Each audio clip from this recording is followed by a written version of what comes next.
Dr. Jackie never imagined her truth would spark a firestorm across the internet. She wasn't a woman seeking attention. She was a respected professional who had been silent for too long. But when she finally decided to speak, her voice trembled with emotion. She whispered, "He used me," and instantly, the world took notice. The man she spoke of? None other than gospel singer and actor David Mann, a man millions saw as the embodiment of loyalty, faith, and family values. The idea of David being involved in a scandal like this felt almost surreal to the public. For years, he and Tamela Mann had stood as symbols of Black love, strong marriage, and Christian devotion. But Jackie's story painted a very different picture. What followed was not just a tale of infidelity. It was a masterclass in manipulation, secrecy, and heartbreak, and it all began with a chance meeting.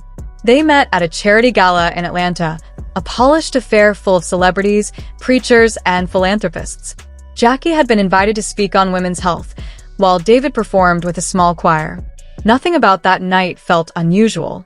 Their introduction was brief, a polite handshake, some shared laughter over a mutual acquaintance, and an exchange of numbers.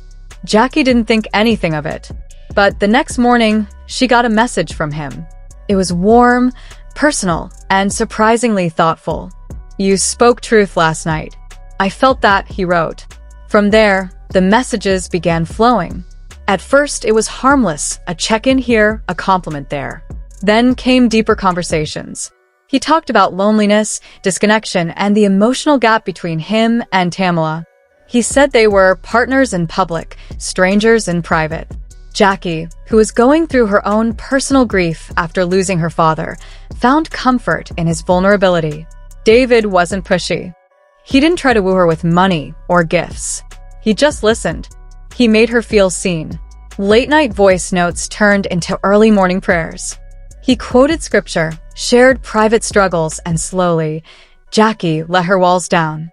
She had been alone for a long time, emotionally, mentally, and here was someone who seemed to truly care. She didn't fall for him overnight. It was slow, subtle, like water eroding a rock. He told her he and Tamela had been quietly working toward a separation. "It's for image now," he'd say. "We've outgrown each other." Jackie wanted to believe him, and when he started inviting her to dinners, quiet, out-of-the-way places, she convinced herself that it was okay. Still, she was cautious. But David knew exactly how to disarm her. He was always respectful. He never rushed intimacy. And when they finally crossed that line, it wasn't some wild moment. It was tender, emotional, something that felt right. Jackie said it felt like someone was finally loving her, not for what she did, but for who she was. But real love doesn't hide. And David hid a lot. It started with small lies. Weekend trips that didn't make sense. Late-night calls that suddenly stopped. Vague responses about where he'd been. Jackie ignored them at first. She didn't want to seem jealous. But doubts crept in. Then came the hotel incident. They were walking into a low-key spot when a fan recognized him. "Where's Tamela?" she asked, smiling. David laughed it off, but Jackie's heart dropped. Later that night, Jackie Googled him. She hadn't done it before. Out of respect, out of trust. What she found shattered her. Just days earlier, David and Tamela had appeared hand-in-hand at a gospel music benefit. Smiling, singing, praising God. The caption read, "Black love lives here." Jackie felt betrayed, humiliated. She confronted him, asking directly if he was divorcing Tamela or not. His answer wasn't a lie, but it wasn't a confession either.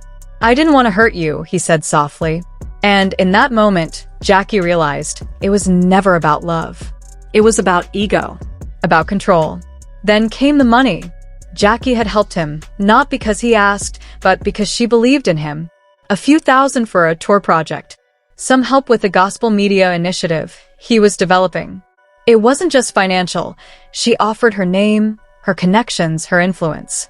But as the months went by, nothing came back. No updates. No returns. Just empty promises. Even worse, she found out from a trusted friend in the music world that David had done this before. More than once. Quiet affairs. Emotional entanglements. financial benefits. And each time, he left without explanation. The realization stung. Jackie wasn't special. She was just next. When she finally cut ties, David didn't fight. He didn't beg. He just faded away. No goodbye.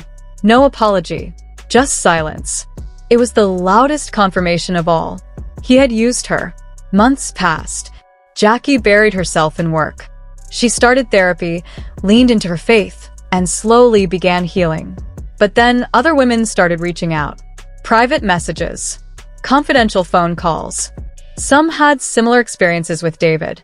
Others knew women who did. They described the same pattern. Emotional charm, spiritual talk, a promise of something real, then distance, silence, and devastation. Jackie couldn't stay silent anymore. She didn't want revenge. She wanted clarity. So, she sat down and recorded a podcast episode. Raw.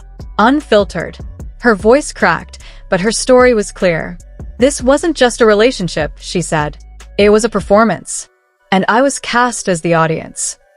The reaction was instant. The episode went viral. People were stunned. Not just because of who it involved, but because of how painfully relatable it was. Women from all walks of life shared their own stories in the comments. Manipulation, disguised as affection.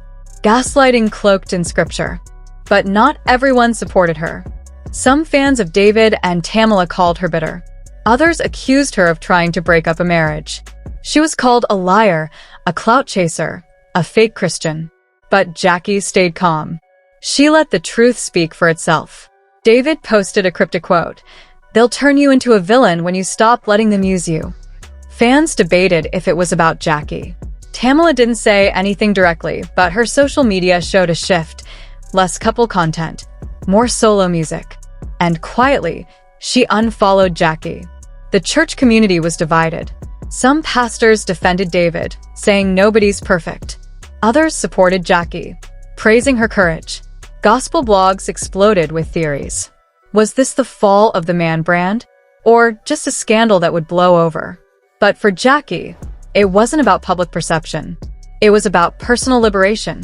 She started a private support group for women who'd experienced similar trauma. She began working on a book, part memoir, part manifesto. She told her therapist, "I'm not telling this story to bring him down. I'm telling it so I can stand up." In time, her pain became her platform. She got invites to speak on podcasts, conferences, even women's retreats. She didn't mention David by name anymore. She didn't have to. The story had grown bigger than him. It was now about every woman who had ever been fooled by someone who wore a holy mask but moved like a hustler. Privately, she still battled shame, the kind that creeps in late at night, whispering doubts. She questioned herself. Was I blind? Too trusting? Too naive? Her instincts, once her compass, now felt unreliable. But every time that voice returned, she fought back with truth. Love is not weakness. Trust is not stupidity. And being used? That doesn't make you worthless. It means someone recognized your worth and tried to exploit it. David, on the other hand, chose silence, the kind that isn't innocent, but strategic. No interviews. No apologies. Just a filtered smile here, a vague quote there. His gospel crowd, once loud and loyal, grew quieter. His stage appearances slowed down. And quietly, subtly, the Mann family's social media narrative shifted. More focus on Tamela, less on us. It was clear. Something had cracked. Meanwhile, Jackie didn't crumble. She transformed. She didn't scream, didn't spiral. She simply stood. The truth doesn't need to scream, she said. It just needs to stand. And she did. Raw but radiant. Wounded, yes, but walking forward. Her story stirred headlines, but more than that, it stirred conversations about trust, manipulation, and the way spiritual language is too often weaponized. This wasn't just tabloid drama. It was a mirror, reflecting how charm can camouflage control, how image can silence truth, and how women like Jackie are reclaiming both their stories and their strength. Because sometimes the real testimony isn't in the pulpit, it's in the survival. Jackie said she doesn't hate David. She prays for him, but she no longer protects him. And that shift, from silence to truth, became her real victory. She told her audience, "I thought I needed closure, but what I needed was clarity. And now I have it." In the end, it wasn't about taking him down. It was about lifting herself up. And every woman watching her knew this wasn't just Jackie's story. It was theirs too. And that's why her voice matters. Because it reminded the world, even when the truth hurts, it heals too.